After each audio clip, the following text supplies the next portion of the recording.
نحمده ونصلي على رسوله الكريم اما بعد فاعوذ بالله من الشيطان الرجيم بسم الله الرحمن الرحيم رب اشرح لي صدري ويسر لي امري واحلل عقدة من لساني يفقهوا قولي۔ ہمارا آج کا موضوع ہے حدیث رسول صلی اللہ علیہ وسلم۔ قرآن لفظ اور معنی دونوں کے اعتبار سے خدا کا کلام ہے۔ یہاں یہ بات سب نوٹ کر لیں کہ قرآن مجید اللہ کا کلام ہے، اللہ کی مخلوق نہیں ہے۔ جیسے سورج چاند ستارے اللہ نے بنائے ہیں، ایسے قرآن مجید کو بنایا نہیں، بلکہ قرآن مجید اللہ سبحانہ وتعالیٰ کی سپیچ ہے، کلام ہے۔ اسی وجہ سے اس کو دنیا کی ہر چیز پر فوقیت حاصل ہے۔ تو قرآن مجید کے لفظ اور معنی دونوں ہی اللہ کی طرف سے ہیں، لیکن حدیث اس مجموعے کو کہا جاتا ہے، مجموعہ کا مطلب ہے جمع کی ہوئی چیز، جو معنی کے اعتبار سے خدا کی بات ہے، مگر لفظ کے اعتبار سے وہ رسول اللہ صلی اللہ علیہ وسلم کی اپنی زبان سے ادا ہوئی ہو۔ اب اس کو آپ انڈر لائن کر لیجئے کہ حدیث کیا ہے۔ معنی کے اعتبار سے خدا کی بات ہے، یعنی وہ بھی دراصل نبی صلی اللہ علیہ وسلم پر الہام کی گئی تھی، بذریعہ وحی آپ کو بتائی گئی تھی، کیونکہ وحی کی دو قسمیں ہیں، وحی مطلوب اور وحی غیر مطلوب۔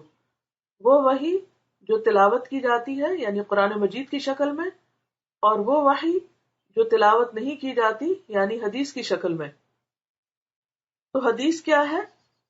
معنی کے اعتبار سے خدا کی بات، مگر لفظ کے اعتبار سے وہ رسول کی اپنی زبان سے ادا شدہ بات ہو۔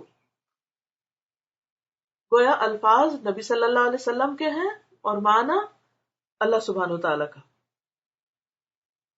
گویا کہ قرآن براہ راست طور پر یعنی ڈائریکٹلی خدا کا ہدایت نامہ ہے، گائیڈ بک ہے، اور حدیث بالواسطہ یعنی انڈائریکٹلی بالواسطہ طور پر خدا کا ہدایت نامہ ہے، یعنی حدیث بھی دراصل اللہ سبحانہ وتعالیٰ ہی کی گائیڈنس ہے، اسی کی طرف سے بھیجی ہوئی رہنمائی ہے، لیکن نبی صلی اللہ علیہ وسلم کے الفاظ میں۔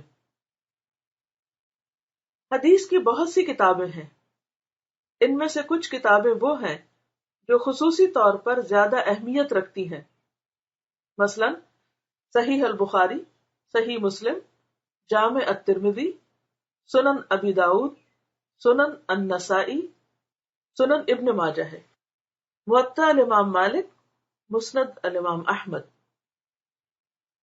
بہت سے لوگ ان کتابوں کے نام جانتے ہیں لیکن عام طور پر صحیح طور پہ پروناؤنس نہیں کرتے، تو میں پروننسیشن پھر دہراتی ہوں، آپ اس کو اپنے پاس نوٹ کر لیجئے، یعنی زیر زبر لگا لیجئے، اور آئندہ سے کوشش یہ کریے کہ آپ اس کو صحیح طور پر پروناؤنس بھی کر سکیں۔ مثلا اگر آپ کا نام کوئی غلط لے تو آپ کو کیسا لگے گا؟ آپ فوراً چاہیں گے کہ اسے کریکٹ کیا جائے کہ میں یہ نہیں، میں یہ ہوں۔ اسی طرح یہ تو ہمارے دین کا ایک بہت بڑا سرمایہ ہے، ذخیرہ ہے، تو اس کے بارے میں ہم یہ نہیں کر سکتے کہ جیسے تیسے ان کو بولتے رہیں، تو ان کے بھی اعراب درست ہونے چاہیے اور ان کو بھی صحیح طور پر بولا جانا چاہیے۔ صحیح البخاری، صحیح مسلم، مسلم نہیں، جامع الترمذی، ترمذ ایک شہر کا نام ہے، اس کی طرف نسبت ہے، سنن ابی داؤد، سنن النسائی، نسائی نہیں ہے، یہ نون کے اوپر زبر ہے، نسائی، سنن ابن ماجہ، موطا، موتا نہیں ہے، یہ موطا الامام مالک، مسند، مسند نہیں ہے، مسند الامام احمد۔ آپ لوگوں نے کبھی ان کتابوں کو دیکھا ہے؟ اگر نہیں تو کوشش کریں کہ جمعے کے دن اگر آپ کسی اسلامک سینٹر میں جا رہے ہیں یا مسجد میں جا رہے ہیں تو وہاں کی لائبریری میں ان کتابوں کی شکل دیکھ کر ان کے نام پڑھیں اور یہ دیکھیں کہ یہ کتنے والیوم میں ہیں۔ پھر اگر آپ ایسا کر لیں اور آپ کو یاد رہے یہ کرنا تو واپس آ کر اپنا ایکسپیرینس بھی شیئر کریں۔ یا یہ ہے کہ اگر اپنے گھر میں آپ کے ایسی کتاب کوئی رکھی ہوئی ہے یا ہمسایوں کے ہاں یا کسی اور رشتہ دار کے ہاں یا کسی بھی جگہ پر تو آئندہ اپنے ٹرپ میں یا وزٹ میں کرنے کے کاموں کی چیک لسٹ میں یہ بھی لکھ لیں کہ آپ کو ان کتابوں کی زیارت کرنی ہے. تو ان کتابوں کی زیارت ایسے ہی ہوگی جیسے آپ نے ان علماء کی زیارت کی، کیونکہ علماء سے ملاقات بھی انسان اسی لیے کرتا ہے کہ وہ ان سے کچھ سیکھ سکے. تو جب علماء دنیا میں نہیں رہتے، زندہ نہیں رہتے، تو پھر ان کی کتابیں ان کی جگہ لے لیتی ہیں. اور یہی اصل میں علماء کی فضیلت اور خوبی ہے کہ وہ مرنے کے بعد بھی نہیں مرتے، گویا کہ ایک طرح سے اپنے علم کی شکل میں، اپنے چھوڑے ہوئے سرمایہ کی شکل میں وہ زندہ رہتے ہیں. تو آپ ان کتابوں کو جا کر ضرور دیکھیے، اور پھر اگر اللہ تعالیٰ توفیق دے تو ان میں سے کوئی نہ کوئی کتاب آپ کے گھر میں بھی ہونی چاہیے، اور اس کو آپ اگر پھر آئندہ پڑھ سکیں. اور انشاءاللہ قرآن مجید جب آپ کا مکمل ہو تو آپ بخاری کم از کم ضرور پڑھیں، جو کہ حدیث کورس کا ایک حصہ ہے. لیکن جن لوگوں کے پاس کتاب نہیں ہے، بڑی کتاب، یا ابھی تک نہیں پڑھ سکتے، یا کوئی بھی ایسی مشکل ہے، تو میں چاہوں گی کہ اپنی عادت میں یہ چیز شامل کر لیں کہ ہر روز نماز فجر کے بعد قرآن مجید کی تلاوت کے علاوہ ایک یا دو حدیثیں خود پڑھیں. اور اس طرح ہمارا ایک مضبوط تعلق نبی صلی اللہ علیہ وسلم سے قائم ہو جاتا ہے. آپ نے جو کچھ ہمیں سکھایا ہم اس کے ساتھ کنیکٹڈ ہیں. قرآن مجید کی تلاوت تو کرتے ہیں، پڑھتے ہیں، مجبوراً نمازوں میں بھی ہمیں پڑھنا ہوتی ہے، یعنی قرآن مجید نمازوں میں بھی پڑھا جاتا ہے، لیکن عموماً حدیث سے ہمارا کوئی ایسا مسلسل یا ایک مضبوط تعلق نہیں ہوتا. تو اس لیے آپ کا یہ ہوم ورک ہے آج سے کہ کوئی بھی ایک اچھی حدیث کی کتاب، اس کے نام آپ کو دے سکتے ہیں، بعد میں شازیہ آپ کو لسٹ بھی فراہم کر سکتی. مثلا حسن اخلاق تو آپ کے کورس میں بھی ہے، اسی طرح ربی زدنی علما، زاد راہ، اور کچھ چھوٹی چھوٹی حدیث کی اردو یا پھر انگلش میں بھی کچھ کتابیں ہیں. تو قال رسول اللہ، جی قال رسول اللہ، بلکہ میں نے تو یہ کیا تھا کہ اپنے بیٹے کو قال رسول اللہ اس طرح پڑھائی تھی کہ اس میں عربی بھی ہے، اس کا اردو ترجمہ بھی ہے اور انگلش بھی ہے.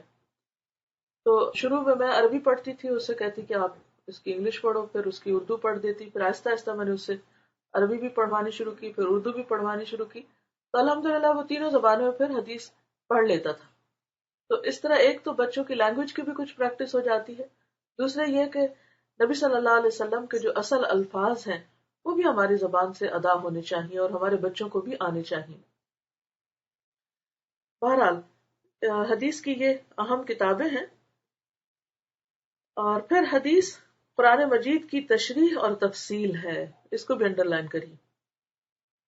حدیث کیا ہے؟ قرآن مجید کی تشریح اور تفصیل، یعنی وضاحت. تو اگر آپ قرآن مجید کو سمجھنا چاہتے ہیں تو یہ نہیں ہو سکتا کہ آپ حدیث کے بغیر سمجھ لیں، کیونکہ جس پر کتاب نازل ہوئی ہے وہی بہتر طور پر بتا سکتا ہے کہ یہ کتاب کہاں نازل ہوئی، اس کی مختلف آیات کس پس منظر میں نازل ہوئی، اور اس وقت کے حالات کیا تھے. اور آپ نے خود ان کانسیپٹس کی جو قرآن مجید میں موجود ہیں بہترین طریقے سے وضاحت کی ہے. تو چونکہ آپ صاحب قرآن ہیں تو آپ سے بہتر قرآن کا معلم کون ہو سکتا ہے، لہٰذا قرآن مجید کے ساتھ ساتھ حدیث کا مطالعہ بے حد ضروری ہے. قرآن میں زیادہ تر اصولی احکام بیان کیے گئے ہیں، یعنی اصول، یعنی پرنسپلز بیان کیے گئے ہیں. ان احکام کی تفصیلات حدیث سے معلوم ہوتی ہیں. اسی طرح نظری احکام کا عملی ڈھانچہ بھی حدیث ہی سے معلوم ہوتا ہے. حدیث کی اہمیت اسلام میں اتنی زیادہ ہے کہ اس کو قرآن سے الگ نہیں کیا جا سکتا. بہت سے لوگ اس میں فرق کرتے ہیں، یفرقون بین اللہ و رسولہ، اللہ اور اس کے رسول کے درمیان تفریق کر دیتے ہیں اور کہتے ہیں کہ اچھا جو قرآن میں لکھا ہے وہ تو ہم پڑھیں گے، وہ تو ہم مانیں گے، اس پر تو ہم عمل کریں گے، لیکن حدیث تو معلوم نہیں کب لکھی گئی اور اس میں کیا صحیح ہے اور کیا غلط ہے، اور یہ کون سا اللہ کا کلام ہے، تو اس لیے کوئی ضروری نہیں کہ ہم اس کو بھی پڑھیں یا اس پر عمل کریں. لیکن یہ یاد رکھیں کہ قرآن کو بھی حدیث کے بغیر نہیں سمجھ سکتے، اور اس کے علاوہ یہ کہ حدیث بھی دراصل اللہ ہی کی طرف سے ہے، صرف فرق یہ ہے کہ الفاظ نبی صلی اللہ علیہ وسلم کے ہیں. حدیث کی کتابوں میں زندگی کے تمام پہلوؤں کے بارے میں تعلیمات اور احکام موجود ہیں. زندگی کے تمام پہلو،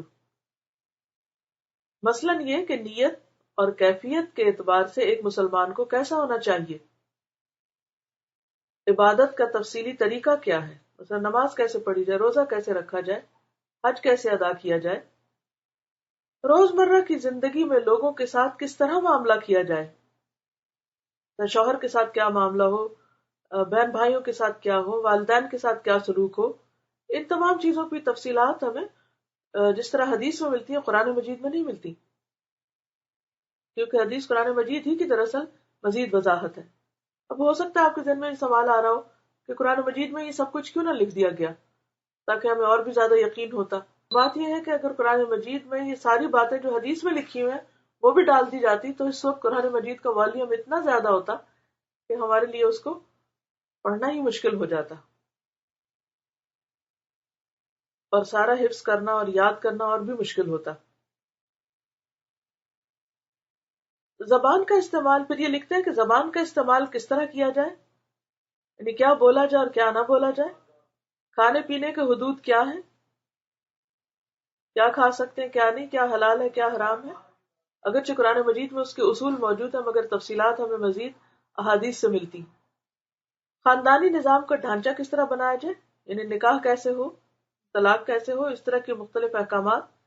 اجتماعی تعلقات کی بنیاد کیا ہو، یعنی سوسائٹی کے آپس میں کیسے ریلیشنز ہو۔ صلح اور جنگ کے ضابطے کیا ہیں، مسلمانوں کا اگر کوئی اسٹیٹ ہو یعنی ملک ہو تو اس کو کس طرح چلایا جائے، یعنی اس میں حکومت کیسے کی جائے وغیرہ۔ اس طرح کے تمام معاملات جو انسانی زندگی سے تعلق رکھتے ہیں اور جن کے اوپر دنیا اور آخرت کی کامیابی کا انحصار ہے، وہ سب تفصیل کے ساتھ حدیث کے ذخیرے میں موجود ہیں۔ کون سے احکامات؟ انسانی زندگی سے تعلق رکھنے والے تمام معاملات جن پر دنیا اور آخرت کی کامیابی کا انحصار ہے۔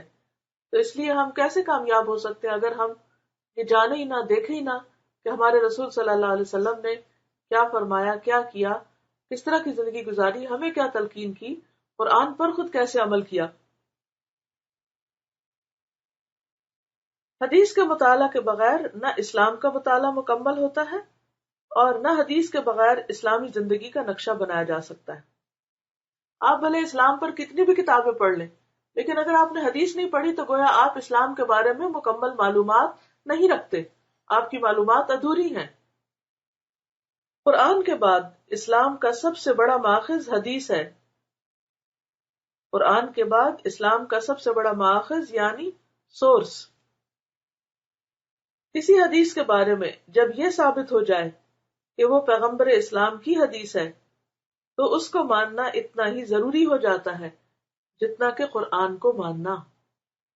یعنی جو حدیث اپنے ریفرنس کے ساتھ، اپنے سند کے ساتھ ثابت ہو جائے کہ یہ صحیح حدیث ہے تو پھر اس کے اوپر شک نہیں کرنا چاہیے اور اس کو اوائڈ نہیں کرنا چاہیے، بلکہ اس پر عمل کرنا نہایت ضروری ہے، ایسا ہی جیسے قرآن پر، کیونکہ قرآن بھی اللہ کی طرف سے ہے اور حدیث بھی اللہ کی طرف سے ہے۔